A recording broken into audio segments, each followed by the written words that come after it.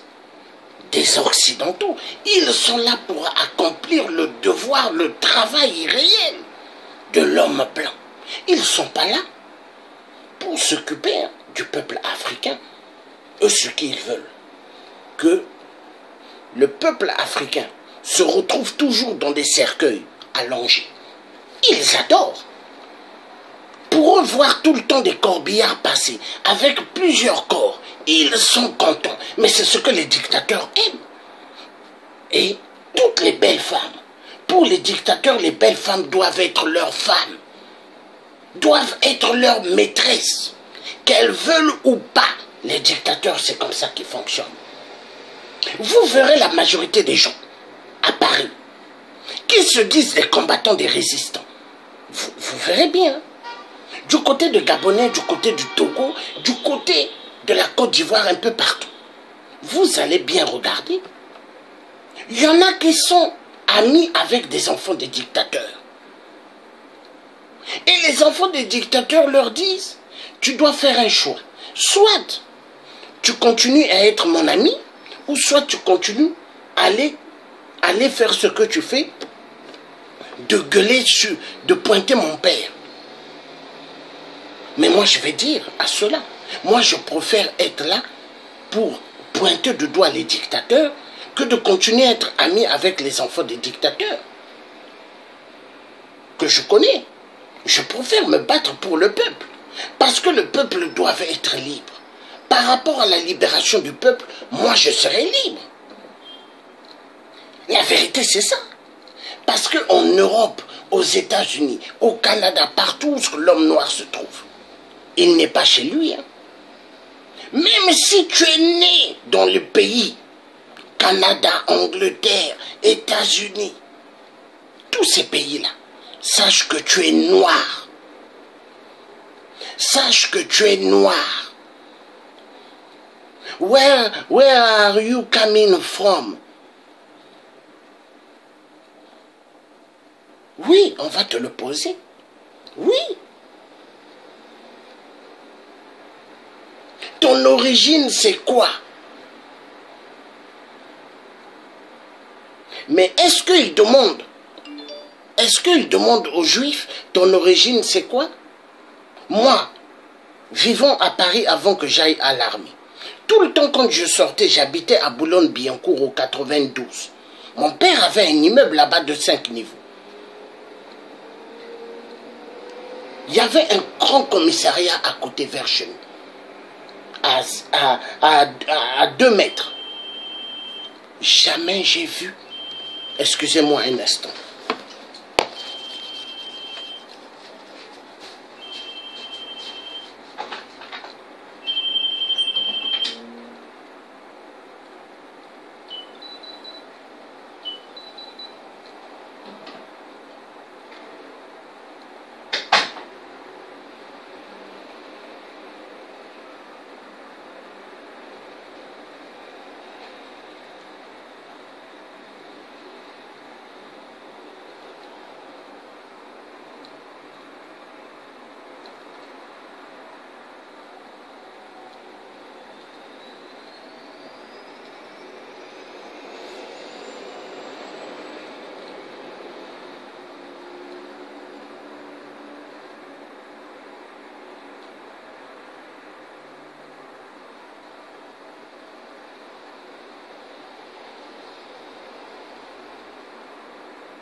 after.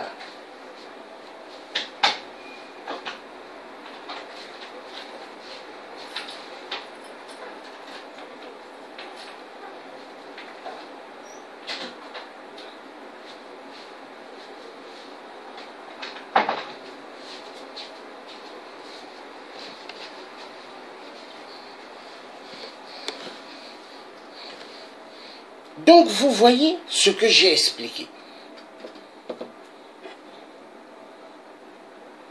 C'est pas bon la jalousie, la haine.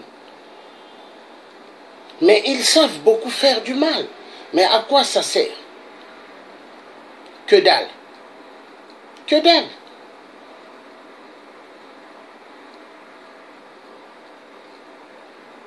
L'aliénation a détruit notre Afrique.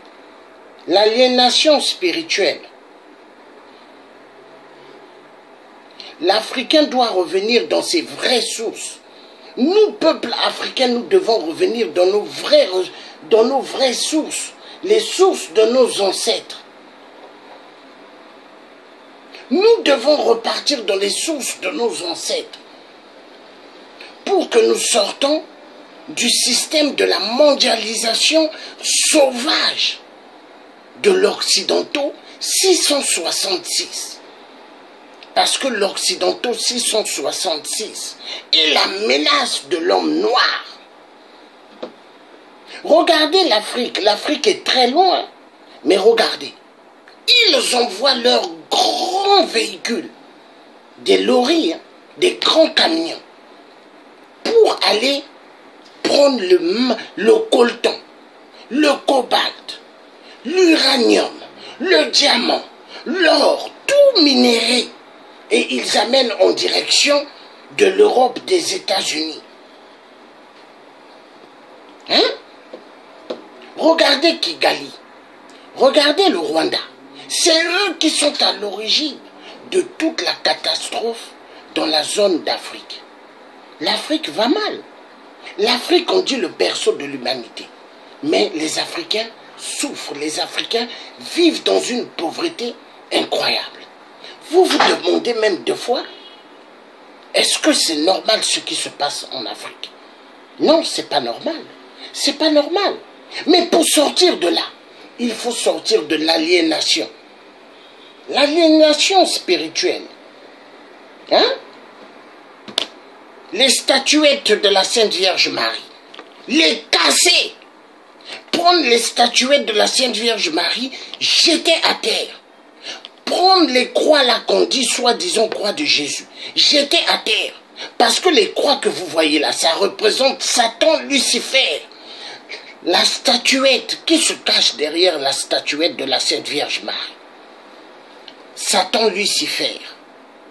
La Sainte Vierge Marie n'est pas là. Déjà le pape Jean-Paul II, il aimait aller à Kinshasa. Pourquoi? Vous êtes jamais posé la question? Le pape, quand il allait à Kinshasa, c'était pour la Sainte Vierge Marie, la Sainte Vierge Noire. Mais pourquoi? La Sainte Vierge Noire là, c'est la maman de Jésus-Christ. Oui, Jésus-Christ né sur la terre africaine. Jésus-Christ né en Afrique. Et Adam et Ève sont que des noirs. Adam et Ève, c'est pas des blancs, des noirs. Vous êtes jamais posé pourquoi la RDC a tous les minéraux et que la RDC, c'est l'un des pays les plus riches. Vous êtes jamais posé la question parce que au fait, c'était le jardin d'Éden. Le jardin d'Éden, la RDC, le Congo-Brazzaville, l'Angola, le Gabon.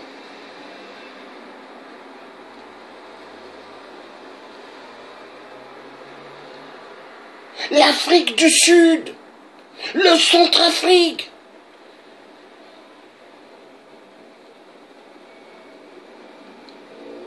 Et les multinationales verront.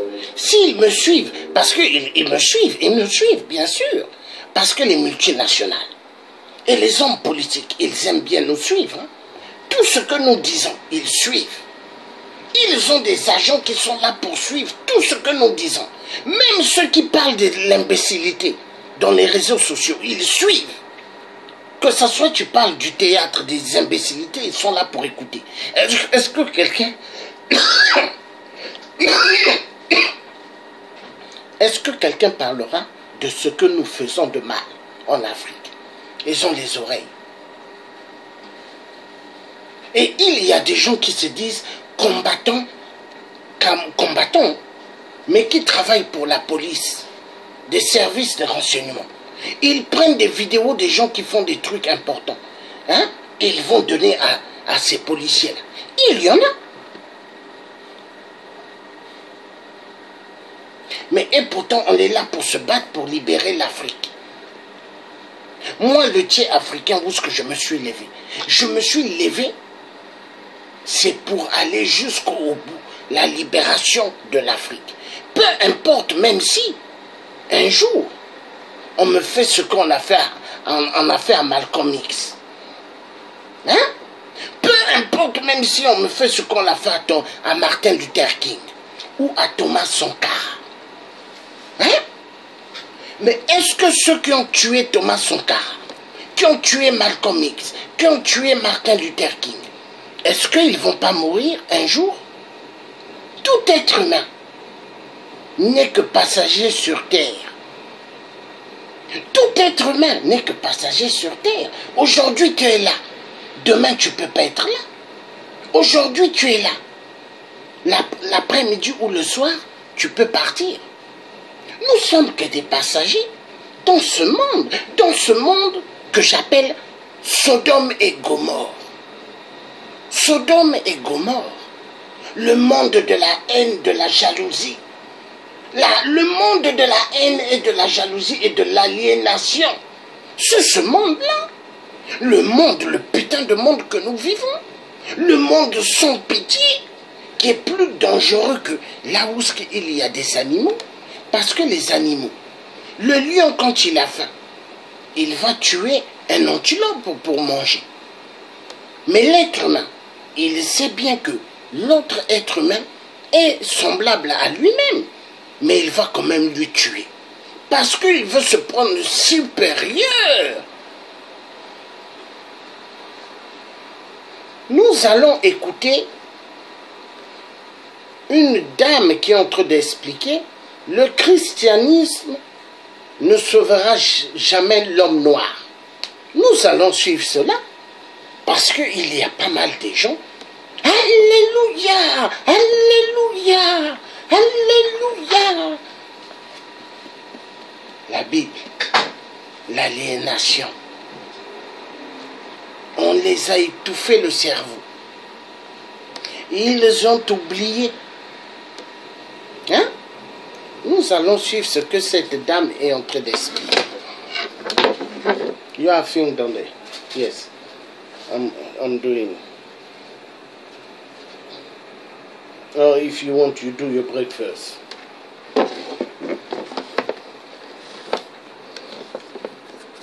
Nous recevons aujourd'hui une invitée exceptionnelle en la personne du professeur Abba Mazama, qui est venu spécialement des États-Unis pour nous honorer ici à Montpellier pendant plusieurs jours. Le professeur Abba Mazama est professeur d'études africaines à l'université de Temple aux États-Unis et qu'elle a fait ses études en France. Elle est originaire de la Guadeloupe. Elle a collaboré à de nombreux projets sur l'afrocentricité avec le professeur Assanté et elle a également publié de nombreux articles et livres en français et en anglais sur l'afrocentricité. Elle a reçu son doctorat en linguistique à l'université de la Sorbonne Nouvelle à Paris. Bonjour Madame professeur Mazama. Bonjour. Vraiment, nous sommes très heureux de vous avoir sur notre plateau et nous ne saurons comment vous remercier. Et j'étais en train de le dire donc aux auditeurs, vous êtes arrivé sur Montpellier pour la 2e année consécutive pour participer à la commémoration de l'abolition de l'esclavage. C'est exact, c'est quelque chose que je n'aurais pas voulu avoir manqué, c'est très important. Et je tiens à vous féliciter pour votre persévérance, qui est tout à fait légitime et louable. Car nous devons absolument honorer nos ancêtres. Nous devons nous souvenir d'eux, car sans nos ancêtres, nous sommes perdus. Professeur Mazama, C'est pour la deuxième année consécutive que vous venez sur Montpellier et vous venez tout à l'heure de le dire. C'est vraiment très important de rendre hommage aux ancêtres. Et c'est dans cette dynamique que vous vous inscrivez depuis longtemps. Et comme je l'ai signalé, vous avez rédigé plusieurs ouvrages.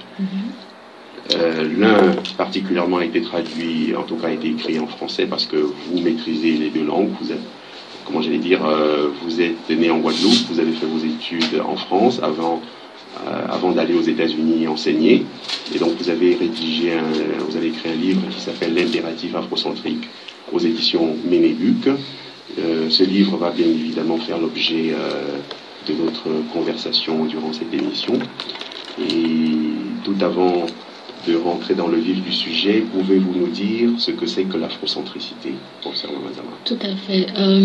L'afrocentricité est une théorie, une pratique, une philosophie qui a vu le jour aux États-Unis. En fait, la personne qui a créé même cette théorie, cette pratique, c'est Molefi Kete-Asante, qui est professeur d'études africaines à Temple University, la même université à laquelle je travaille, on est dans le même département. En fait, c'est lui qui m'a recruté en 1993. Et en gros, c'est quoi? C'est que l'idée afrocentrique est très simple. Elle est extrêmement simple. Elle est très profonde aussi parce que les implications sont profondes. L'idée afrocentrique, c'est que les Africains doivent être africains.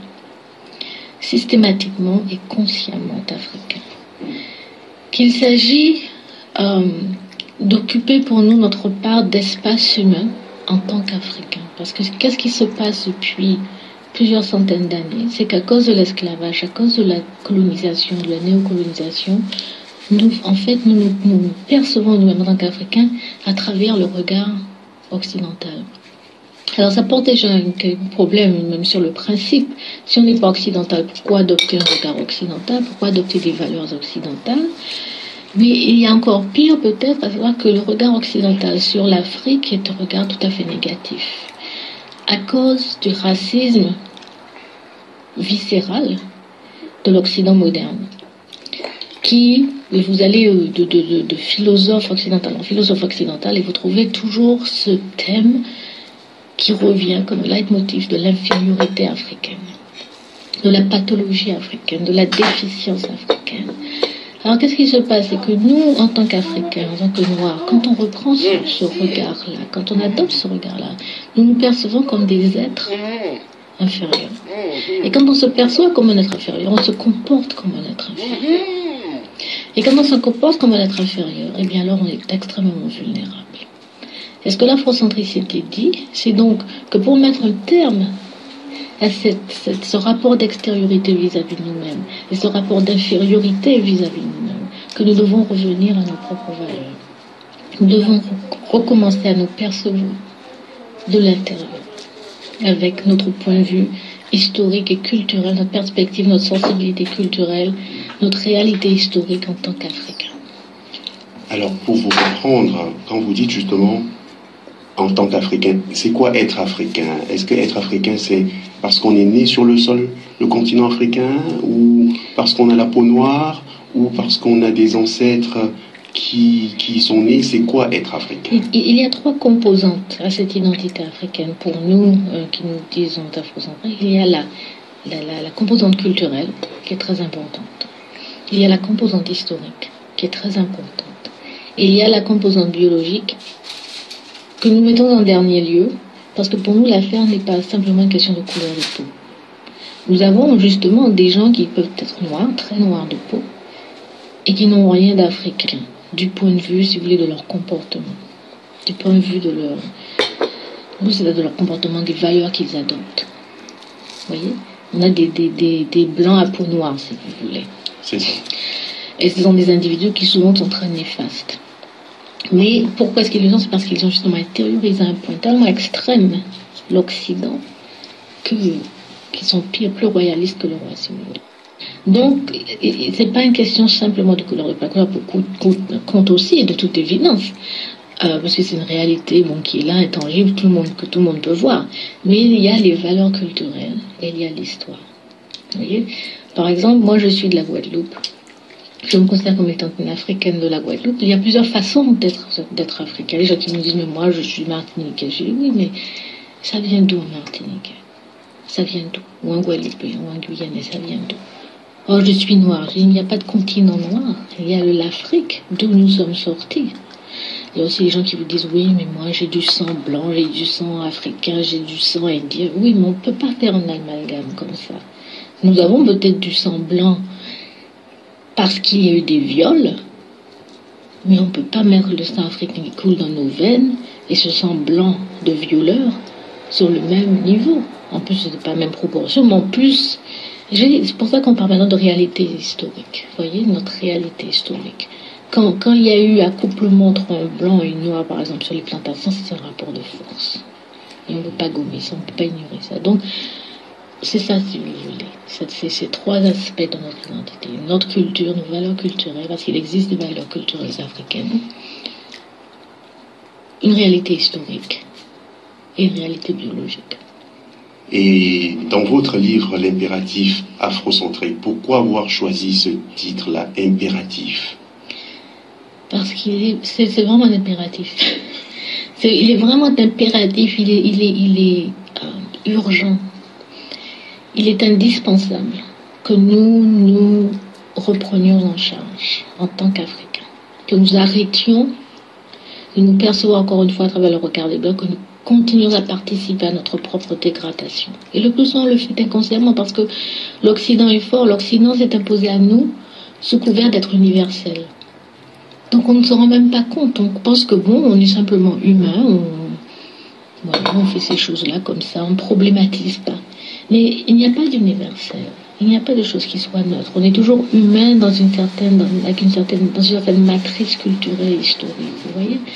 Or l'Occident s'impose en prétendant que lui, il définit ce que veut dire être humain, ce qu'être humain veut dire. Donc ça pose un problème. Il est absolument impératif. En plus, pourquoi est-ce que c'est impératif? Non seulement de vous être nous-mêmes, par principe, mais aussi, il y a que le modèle occidental est un modèle qui a fait faillite. Un modèle qui n'est pas viable. On le voit bien au niveau écologique.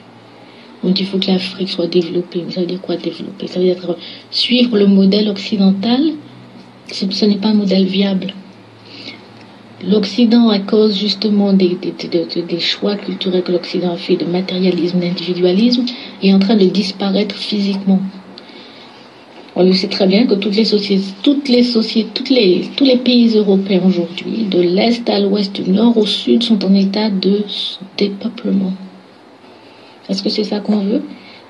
Pourquoi est-ce que l'Occident est en état de dépeuplement? À cause, encore une fois, de ses valeurs culturelles primordiales, l'individualisme, le matérialisme, le manque de spiritualité. Même quand on est matérialiste, on n'a pas le temps de s'occuper sur la spiritualité. Ils sont tellement occupés à courir après l'argent, voilà. On n'a plus besoin d'avoir des enfants. Alors, est-ce que c'est ça? Est-ce que ça, c'est un modèle pour nous? Non. Revenons. Vous avez entendu le monde occidental, le monde des occidentaux, le monde occidental. Ils pensent qu'à l'argent. L'argent, le fric.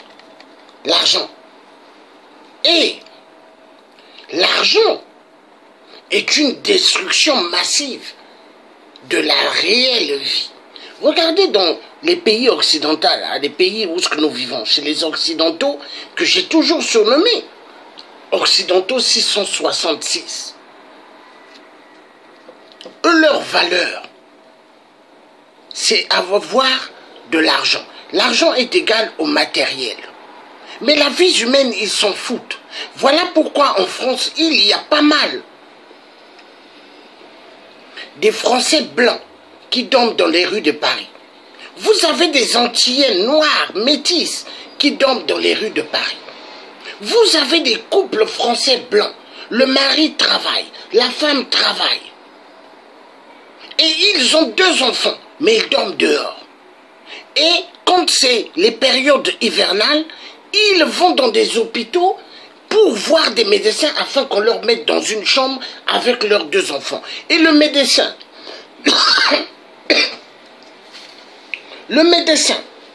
vu c'est quelqu'un qui a juré il a juré pour sauver des vies. Il donne donc une chambre à cette dame et son mari et les 2 enfants. Pour qu'ils puissent poser la tête et le matin ils vont. Attendez, mais on va où? C'est quoi ça? Et après on dit la France, liberté, égalité, fraternité. Pays de droits de l'homme. Mais pays de merde! Pays mensonger. Pays spécialiste d'aller créer les guerres en Afrique. Voler les minéraux chez nous. La France, elle est championne. Tuer des milliers de gens. Alors, Total donne des armes. Parce que le gouvernement français, il donne l'accord à Total donner des armes. Areva donne des armes. Et pendant ce temps, ils volent le pétrole, ils volent l'uranium. C'est ce qui se passe en Afrique chez nous. Est-ce que vous voyez? Donc l'être humain en Europe, on lui a obligé de ne plus être humain, aimer son prochain. Ça, ils ne connaissent plus. Aime le matériel, aime l'argent et le matériel. Et aime plus avoir des petites copines. Mais c'est le monde que nous vivons. La France de merde, la Belgique de merde, l'Angleterre de merde, l'Allemagne de merde, la Suisse de merde, champion dans le vol, la Suisse. C'est pas pour rien, ils ont des belles banques, ils ont pas mal des beaux immeubles, mais avec le malheur du peuple africain. Nous allons continuer à suivre cette dame. C'est intéressant ce qu'elle dit. L'aliénation. L'aliénation, la jalousie, la haine. Ça marche bien avec l'homme noir. Oui. Oui. Il y a des papas, les enfants les aident. Les enfants donnent de l'argent au papa. Mais le papa, il fait quoi? Il prend l'argent. Une partie, il dépense. Le reste, il va payer des féticheurs pour bloquer son fils afin qu'il ne réussisse pas dans la vie. Pour que son fils se sépare avec sa femme et les enfants. Il y a des papas africains qui font ça. Ils ont le même venin que les dictateurs. Les dictateurs qui tuent en Afrique. Mais oui! Oui!